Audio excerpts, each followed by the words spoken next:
दोस्तों, हो जाओ सावधान, क्योंकि इस साल होली पर लगने जा रहा है भयंकर चंद्र ग्रहण। कान खोलकर सुन लीजिए। यह केवल आकाश में घटने वाली साधारण खगोलीय घटना नहीं है, बल्कि वह समय है जब प्रकृति मनुष्य को संकेत देती है कि अपने भीतर झांकने का क्षण आ गया है। फाल्गुन मास की पूर्णिमा, जब चारों ओर उत्सव का वातावरण होगा। होलिका दहन की अग्नि जलेगी, लोग खुशियां मनाएंगे, रंगों की तैयारी करेंगे। ठीक उसी समय चंद्रमा पर पृथ्वी की छाया पड़ेगी और यह संयोग जीवन के सामान्य प्रवाह को सूक्ष्म रूप से प्रभावित करेगा। शास्त्रों में चंद्रमा को मन का स्वामी कहा गया है।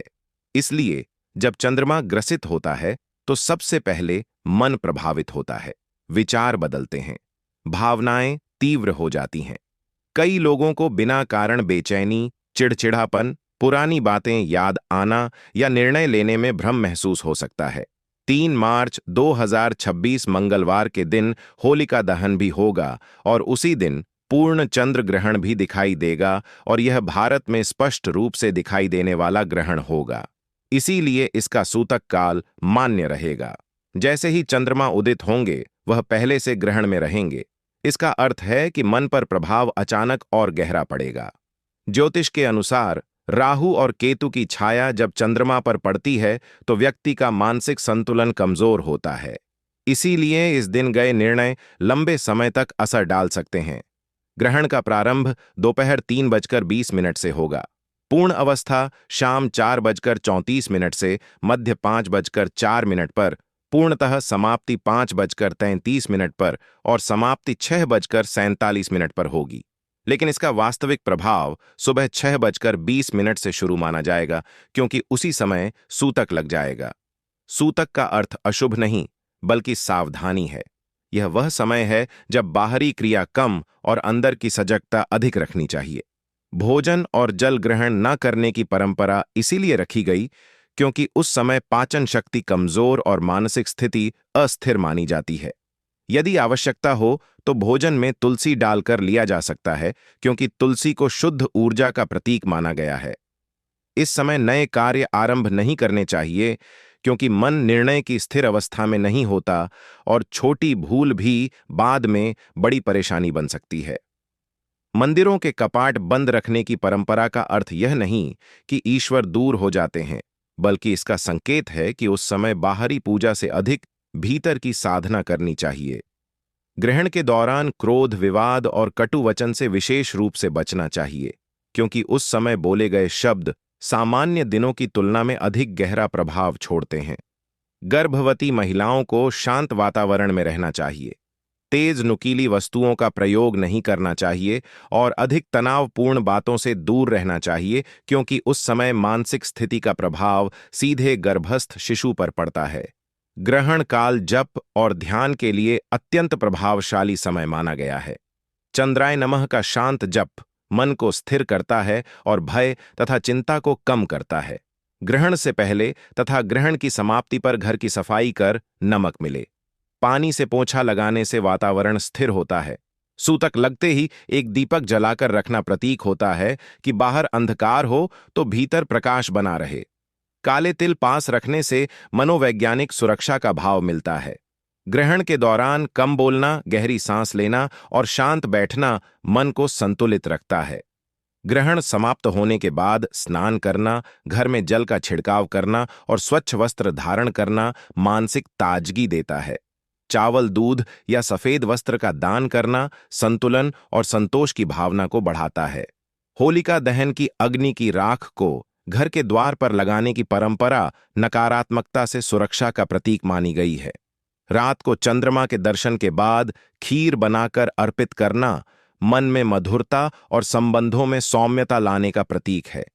सबसे बड़ा उपाय उस दिन किसी को क्षमा करना है, क्योंकि ग्रहण मन की दबाई हुई भावनाओं को बाहर लाता है और जो व्यक्ति छोड़ देता है वह हल्का हो जाता है।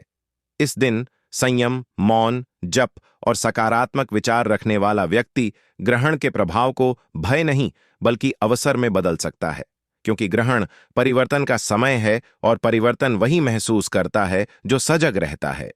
होली के दिन गाय से जुड़ा उपाय अत्यंत शुभ माना जाता है। क्योंकि फाल्गुन पूर्णिमा की ऊर्जा, अग्नि तत्व और चंद्र तत्व तीनों का संतुलन इस दिन बनता है और गाय को शास्त्रों में पृथ्वी तथा सभी देवी देवताओं का प्रतीक माना गया है। इसीलिए होली पर किया गया गौ सेवा उपाय सीधे नकारात्मकता को शांत करने और घर में स्थिर सुख लाने वाला माना जाता है। होली की सुबह स्नान करके साफ वस्त्र पहने और सबसे पहले रसोई में बिना चखे आटे की एक रोटी बनाएं। उस रोटी पर थोड़ा सा गुड़ और थोड़ा घी लगाकर गाय को अपने हाथ से खिलाएं। खिलाते समय मन में यह भावना रखें कि मेरे घर की रोग, कष्ट, दरिद्रता इस जीव के माध्यम से प्रकृति में समर्पित हो रही है। कई लोगों को तुरंत शांति और हल्कापन महसूस होता है, क्योंकि यह कर्म मनोवैज्ञानिक रूप से त्याग और कृतज्ञता की भावना जगाता है। होलिका दहन की शाम जब अग्नि प्रज्वलित हो जाए, तब होलिका की परिक्रमा करने के बाद उसी अग्नि की थोड़ी राख लाकर एक हरी घास या रोटी पर हल्का सा स्पर्श करा दें और अगले दिन रंग खेलने से पहले वह गाय को खिला दें। यह प्रतीक माना जाता है कि घर की अशुद्ध ऊर्जा अग्नि में जलकर गौ के माध्यम से प्रकृति में निष्क्रिय हो जाती है। विशेष रूप से बार बार बीमारी, नजर दोष, घर में कलह या रुकावट हो तो यह उपाय बहुत प्रभावी माना जाता है। एक और गुप्त उपाय यह है कि होली की रात या अगले दिन सुबह गाय के माथे पर हल्दी का तिलक लगाकर उसकी पीठ पर हाथ फेरे और अपने सिर पर वह हाथ लगा ले। यह भावनात्मक और ऊर्जात्मक रूप से स्थिरता देने वाला माना गया है। इसके बाद 7 बार उसके चारों ओर घड़ी की दिशा में घूमकर अपने मन की एक चिंता मन ही मन कह दें। परंपरा मानती है कि इससे मानसिक बोझ हल्का होता है और अटकी हुई बातों में रास्ता बनता है। यदि आर्थिक परेशानी चल रही हो तो होली के दिन शाम को हरे चारे में थोड़ा सा चना और गुड़ मिलाकर गाय को खिलाएं और चुपचाप घर लौट आए। पीछे मुड़कर ना देखें। इसे प्रतीक माना जाता है कि अभाव पीछे छूट रहा है और नई ऊर्जा घर में प्रवेश कर रही है।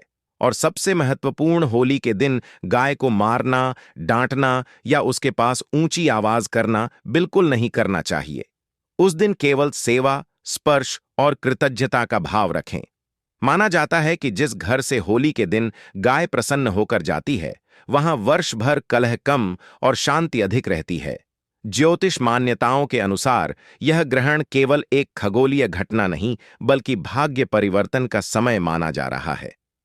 कहा जा रहा है कि इस ग्रहण के प्रभाव से 6 राशियों का भाग्य अचानक करवट लेने वाला है। उनके जीवन में ऐसे अवसर बन सकते हैं जिनकी उन्होंने लंबे समय से कल्पना की थी।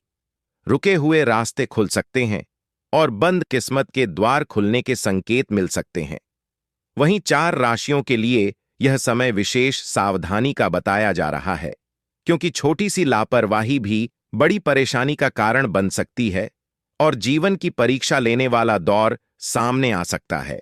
इसलिए आने वाले समय में कौन कौन सी राशियां उन्नति की ओर बढ़ेंगी और किन्हें धैर्य और सतर्कता रखनी होगी, यह जानना अत्यंत आवश्यक माना जा रहा है। मान्यता है कि ग्रहण काल में वातावरण की सूक्ष्म ऊर्जा बदलती है और मन अधिक संवेदनशील हो जाता है। इसी कारण कई लोग बिना कारण बेचैनी या थकान महसूस करते हैं और पशु पक्षियों का व्यवहार भी अलग दिखाई दे सकता है। विशेष रूप से गर्भवती महिलाओं, छोटे बच्चों और बुजुर्गों को इस समय अतिरिक्त सावधानी रखने की सलाह दी जाती है और अनावश्यक रूप से बाहर निकलने से बचने को कहा जाता है।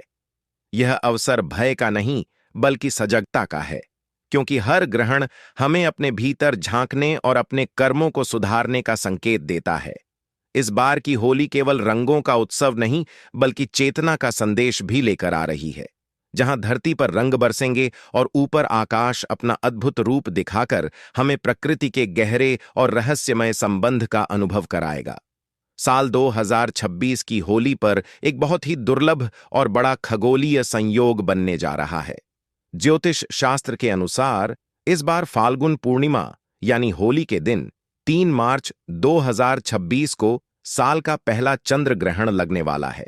अभी हाल ही में 17 फरवरी को महाशिवरात्रि के बाद सूर्य ग्रहण का प्रभाव देखने को मिला था और अब ठीक 15 दिन बाद यह पूर्ण चंद्र ग्रहण लगने जा रहा है। 15 दिनों के भीतर 2 बड़े खगोलीय ग्रहण का पड़ना पूरी दुनिया के वातावरण, शेयर बाजार और हमारी कुंडली पर गहरा प्रभाव डालने वाला है। यह चंद्र ग्रहण भारत में स्पष्ट रूप से दिखाई देगा, जिसे ब्लड मून भी कहा जाता है। इस अद्भुत संयोग के बीच कुछ खास राशियां ऐसी हैं जिन पर अपार धन और सुख समृद्धि की वर्षा होने वाली है। यानी सीधे शब्दों में कहें तो ग्रहण के प्रभाव से कुछ भाग्यशाली राशियों का सोया हुआ भाग्य चमकने वाला है और वे आर्थिक रूप से बेहद मजबूत होने वाली हैं। हिंदू पंचांग के अनुसार फाल्गुन पूर्णिमा की शुरुआत 2 मार्च की शाम से होकर 3 मार्च की शाम तक रहेगी, क्योंकि 3 मार्च की शाम को चंद्र ग्रहण लग रहा है और शास्त्रों में ग्रहण के दौरान कोई भी शुभ कार्य या होलिका दहन करना वर्जित माना गया है। इसलिए इस बार होलिका दहन 2 मार्च 2026 की रात को किया जाएगा। 2 मार्च की शाम को भद्रा काल भी रहेगा और भद्रा में अग्नि प्रज्वलित करना अशुभ हो सकता है। इसलिए होलिका दहन का सबसे शुद्ध और शुभ मुहूर्त 2 मार्च की देर रात यानी 3 मार्च की शुरुआत में रात 12:50 से लेकर 2 बजे तक रहेगा। यह वही समय है जब भद्रा पूरी तरह से समाप्त हो चुकी होगी। इस शुभ मुहूर्त में होलिका दहन करने से घर की सभी नकारात्मक ऊर्जाएं जलकर राख हो जाती हैं और सकारात्मकता का प्रवेश होता है। भारत में यह एक ग्रस्त उदय चंद्र ग्रहण के रूप में नजर आएगा, जिसका अर्थ है कि जब चंद्रमा उगेगा तो वह पहले से ही ग्रहण के साए में होगा।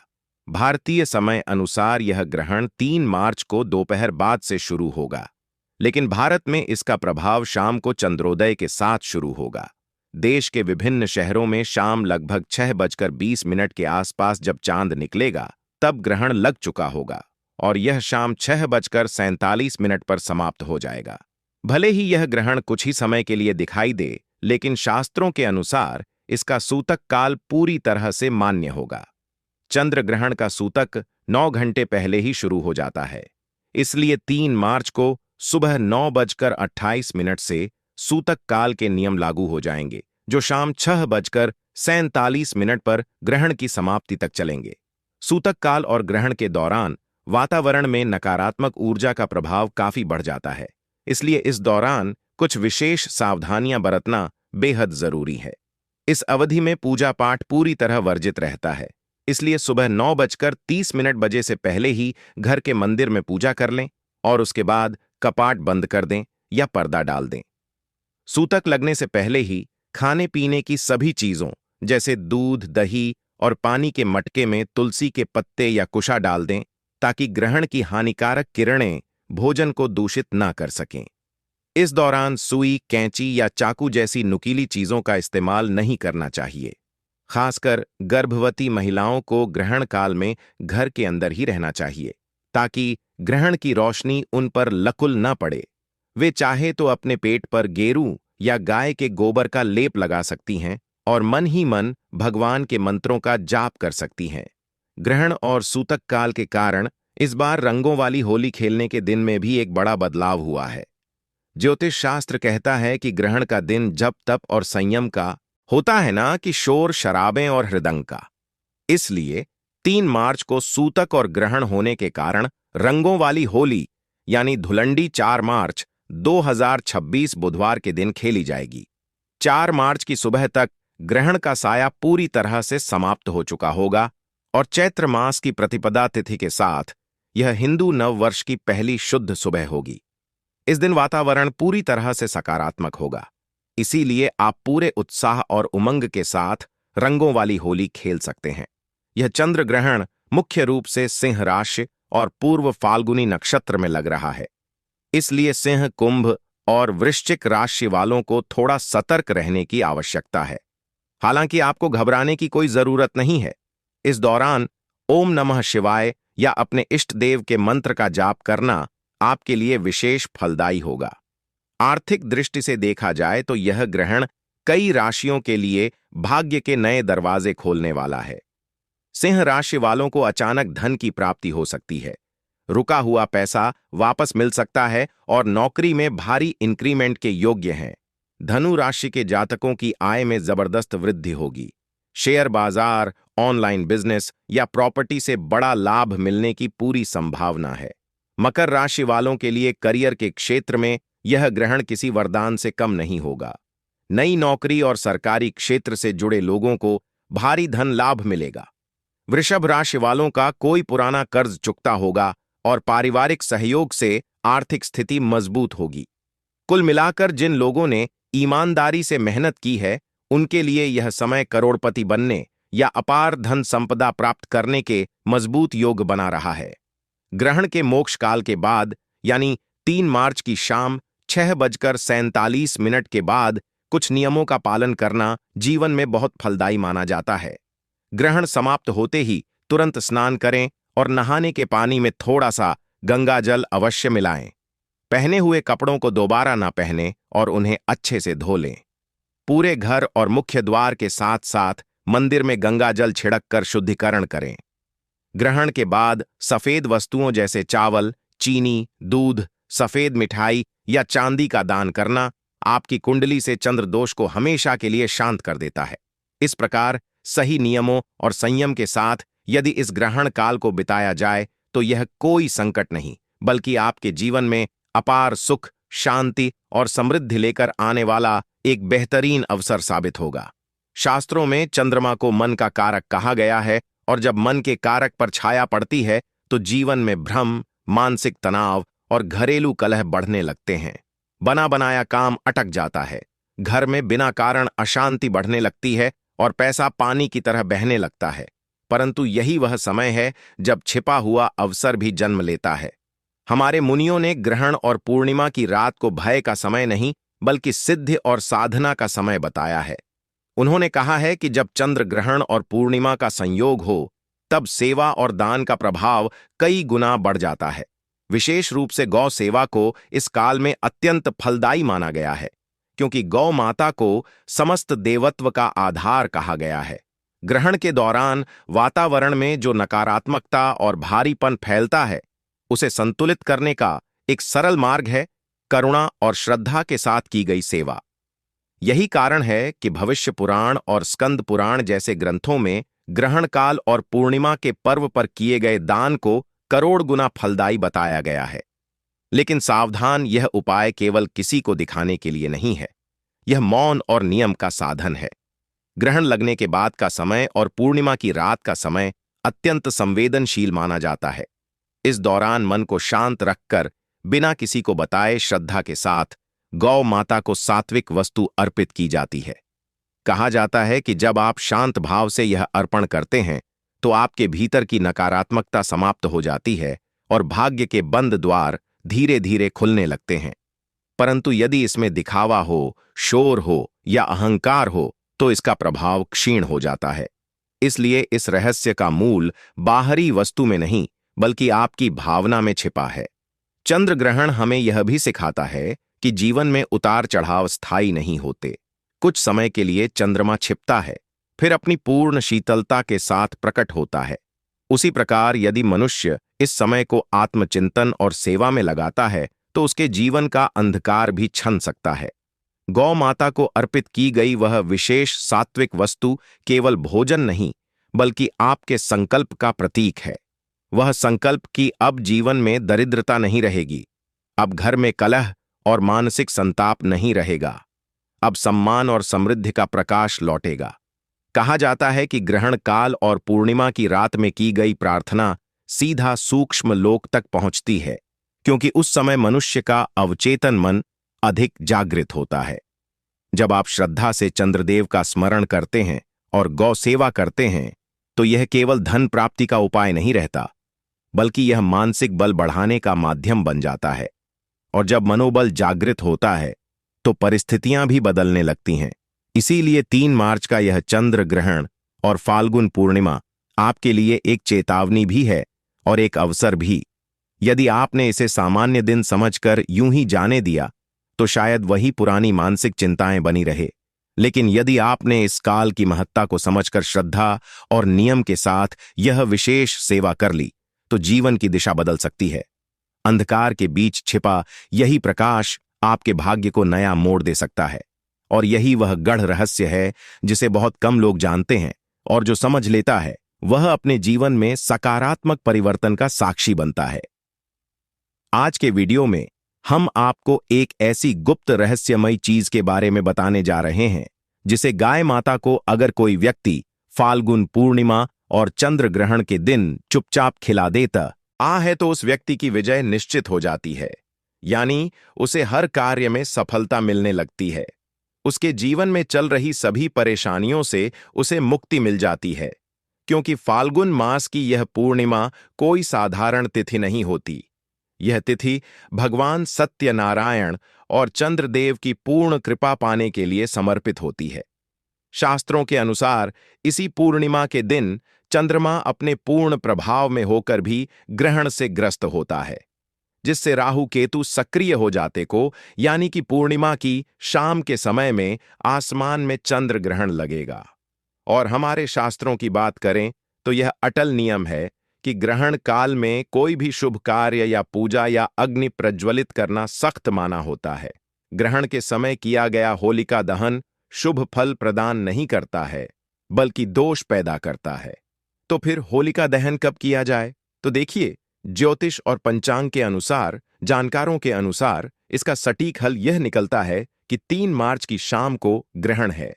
इसलिए साल 2026 में होलिका दहन 2 मार्च 2026 की रात को किया जाएगा।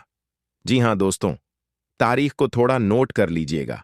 होलिका दहन 3 तारीख को नहीं बल्कि 2 मार्च की मध्य रात्रि में होगा। लेकिन रुकिए, 2 मार्च को भी एक बाधा है, और बाधा यह है कि 2 मार्च को शाम होते ही भद्रा लग जाएगी। तो आप तो जानते ही हैं कि भद्रा काल के दौरान होलिका दहन या कोई भी शुभ कार्य करना विनाश काल विपरीत बुद्धि जैसा माना जाता है। भद्रा में किया गया होलिका दहन परिवार, समाज और देश के लिए अशुभ होता है। इसलिए हमें भद्रा के खत्म होने का इंतजार करना पड़ेगा।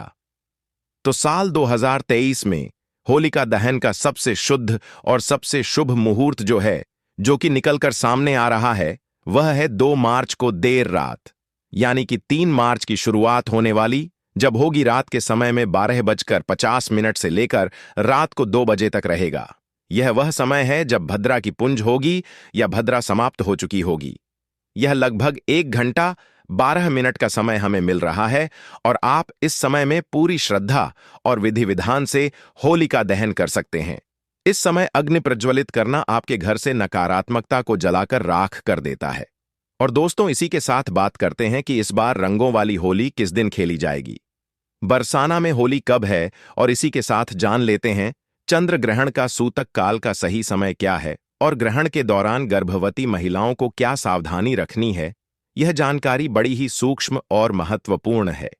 लेकिन उससे पहले एक काम आप सभी से हमारा निवेदन है कि आप अपनी राशि कमेंट बॉक्स में जरूर ही डाल लें, ताकि इस होली पर चंद्र ग्रहण का प्रभाव आपकी राशि पर है या नहीं है। हम आपके कमेंट के रिप्लाई में जरूर ही देंगे, इसलिए आप अपनी राशि जरूरी डार्लिंग, ताकि जो कुछ उपाय हो सके हम आपको बताएंगे। साथ ही साथ ओम सोमाय नमः भी जरूर ही लिखिएगा, ताकि इस चंद्र ग्रहण का कोई गलत प्रभाव आप पर ना पड़ पाए। और इसी के साथ वीडियो में आगे बढ़ने से पहले चैनल को सब्सक्राइब करके पास वाले बेल आइकन को प्रेस जरूर ही कर दीजिएगा, ताकि आने वाली नई वीडियो के नोटिफिकेशन आपको आसानी से प्राप्त होते रहे। हाँ दोस्तों, वीडियो को लाइक करना ना भूलें, क्योंकि आपका एक लाइक हमारे लिए बहुत ही महत्वपूर्ण है। चलिए दोस्तों, अब हम बात कर लेते हैं उस खगोलीय घटना की जिससे हर कोई डरा हुआ है। चंद्र ग्रहण साल 2026 का वह पहला चंद्र ग्रहण है जो कि 3 मार्च 2026 मंगलवार के दिन लगने जा रहा है, और इसके ठीक 15 दिन के पहले ही 17 फरवरी को सूर्य ग्रहण भी लगा था। यह कोई मामूली ग्रहण नहीं होता है।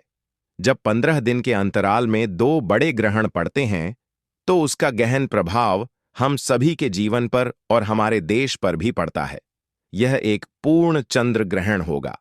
इसका मतलब चंद्रमा पूरी तरह से पृथ्वी की छाया में आ जाएगा और लाल रंग में दिखाई देगा, जिसे कि ब्लड मून भी कहा जाता है। अब सबसे बड़ा सवाल यह पैदा होता है कि क्या यह ग्रहण भारत में दिखाई देगा और इसका समय क्या होगा। यह सवाल हर सभी भक्तों के मन में है कि यह भारत में दिखाई देगा या नहीं। तो चलिए हम आपकी कंफ्यूजन को भी दूर कर देते हैं। तो दोस्तों, जी हां, यह ग्रहण बिल्कुल भारत में दिखाई देगा। भारत के अधिकांश हिस्सों से इसे देखा जा सकेगा। इसके पीछे एक शर्त है। शर्त यह है कि यह एक गस्तोदय चंद्र ग्रहण होगा। गस्तोदय का मतलब होता है जब शाम को भारत में चंद्रमा उग तो जाएगा, पहले से ही ग्रहण से ग्रस्त होगा। यानी कि हमें चंद्रमा साफ सुथरा नहीं बल्कि कटा हुआ या छाया से ढका हुआ उगता हुआ दिखाई देगा। और अब जान लेते हैं इसका सही समय। तो देखिए, भारतीय समय के अनुसार बात करें तो यह ग्रहण 3 मार्च को दोपहर के बाद से शुरू हो जाएगा। लेकिन चक्की दिन में हमें चांद नहीं दिखता है, इसलिए इसका महत्व शाम से शुरू होगा। भारत में चंद्रोदय का समय अलग अलग शहरों में अलग अलग समय पर होता है, यानी कि लगभग 6 मील से 6:370 बजे के बीच होता है। जैसे ही शाम को लगभग 6:20 के आसपास पूर्व दिशा में चांद निकलेगा, ग्रहण शुरू हो चुका होगा। यह ग्रहण शाम 6:47 पर समाप्त हो जाएगा, यानी कि इसका मोक्ष काल शाम 7 बजे से पहले ही हो जाएगा। भले ही यह ग्रहण भारत में शाम को केवल 20 से 25 मिनट के लिए ही दिखे, लेकिन शास्त्रों के अनुसार अगर ग्रहण आपके शहर में दिख रहा है तो इसका सूतक काल भी पूरी तरह से मान्य होगा। अब आते हैं सूतक काल के सही समय और सही जानकारी पर, तो बड़े ही ध्यान से सुनिएगा। देखिए, जब भी चंद्र ग्रहण लगता है तो सूतक काल पूरे 9 घंटे पहले से ही प्रारंभ हो जाता है, और जब सूर्य ग्रहण लगता है तो सूतक काल 12 घंटे पहले से प्रारंभ होता है। तो चंद्र ग्रहण 9 घंटे पहले प्रारंभ होगा। तो ग्रहण का जो स्पर्श काल है वह भारतीय समय के अनुसार बात करें तो दिन में ही हो जाएगा। इसलिए 3 मार्च को सुबह से ही सूतक के नियम लागू हो जाएंगे। सूतक काल का सही समय 3 मार्च को सुबह 9:28 से शुरू हो जाएगा, और यह सूतक काल ग्रहण खत्म होने के साथ ही यानी कि शाम 6:48 तक लगातार चलेगा। सूतक काल को अशुद्ध समय भी माना जाता है, और इस दौरान वातावरण में नकारात्मक ऊर्जा बहुत ज्यादा होती है। तो आपको इस दौरान क्या करना है और क्या नहीं करना है, यह आप कहीं नोट कर लीजिए या फिर इस वीडियो को सेव कर लीजिए। लेकिन सबसे पहले यह जान लेते हैं कि यह चंद्र ग्रहण क्यों लगता है, क्या कारण है। इसके पीछे किया होली के दिन लगता है। चंद्र ग्रहण तब लगता है जब सूर्य, पृथ्वी और चंद्रमा एक सीध में आ जाते हैं और पृथ्वी सूर्य तथा चंद्रमा के बीच में आकर अपनी छाया चंद्रमा पर डाल देती है। यह घटना केवल पूर्णिमा के दिन ही संभव होती है, क्योंकि उसी दिन चंद्रमा पृथ्वी के ठीक सामने होता है। अब क्योंकि होली का पर्व भी फाल्गुन मास की पूर्णिमा को ही मनाया जाता है, इसलिए जब उसी पूर्णिमा तिथि पर खगोलीय गणना के अनुसार पृथ्वी की छाया चंद्रमा पर पड़ती है तो होली और चंद्र ग्रहण एक ही दिन आ जाते हैं। यानी यह कोई संयोग मात्र नहीं बल्कि प्रकृति की एक वैज्ञानिक और खगोलीय व्यवस्था है जो कभी कभी त्योहार के साथ भी मेल खा जाती है। तो चलिए दोस्तों, जान लेते हैं कि इस चंद्र ग्रहण के दौरान कौन से कार्य हैं जो भूल कर भी नहीं करना है। तो देखिए, सबसे पहली बात, पूजा पाठ बिल्कुल ही वर्जित होती है। जब भी ग्रहण लगता है तो देखिए, 3 मार्च को सुबह 9:30 से पहले आप सभी अपने घर में पूजा पाठ से निपट जाइएगा, और इसके बाद में घर के मंदिर के जो कपाट हैं उन्हें बंद कर दीजिएगा या फिर पर्दा डाल दीजिएगा। भगवान की मूर्तियों का स्पर्श करना पूरी तरह से वर्जित होगा। और दूसरा, खाने पीने की जो भी चीजें हैं सूतक काल लगने से पहले ही यानी कि सुबह 9 बजे के आसपास ही खाने की सभी चीजों में, जैसे कि दूध, दही, पानी का मटका हो गया, या कोई खाने की ज्यादा चीज है तो उसमें भी तुलसी दल डालकर रखिएगा या फिर कूचा डाल दीजिएगा। देखिए, वैज्ञानिक और धार्मिक दृष्टि से तुलसी में पारा यानी कि मरयूरी होता है, जो कि ग्रहण की हानिकारक किरणों को भोजन में प्रवेश करने से रोकता है। तीसरा, इस दौरान आप किसी भी नुकीली चीजें जैसे कि सुई, कैंची, चाकू का इस्तेमाल बिल्कुल भी ना करें। सिलाई, कढ़ाई भी ना करें। बस मन ही मन में मंत्रों का जाप करते रहें या फिर धार्मिक पुस्तकें पढ़ें। जो भी गर्भवती महिलाएं हैं वह पूरी तरीके से अपने आप को कमरे में बंद कर लें ताकि कहीं से भी रोशनी ना पड़ सके। कोशिश करें कि ग्रहण काल के दौरान परिवार का कोई भी सदस्य घर से बाहर ना निकले, और गर्भवती महिलाएं इस दौरान ना तो झुके, और कोशिश करें कि इस दौरान अपने पेट पर गेरू का लेप लगा लें या फिर गाय के शुद्ध गोबर का लेप भी आप लगा सकते हैं। और अब सबसे बड़ा सवाल जो कि हर किसी को परेशान करके रखता है कि रंगों वाली होली कब खेली जाएगी, यानी कि धुलंडी कब खेली जाएगी। तो देखिए, आम तौर पर हमले का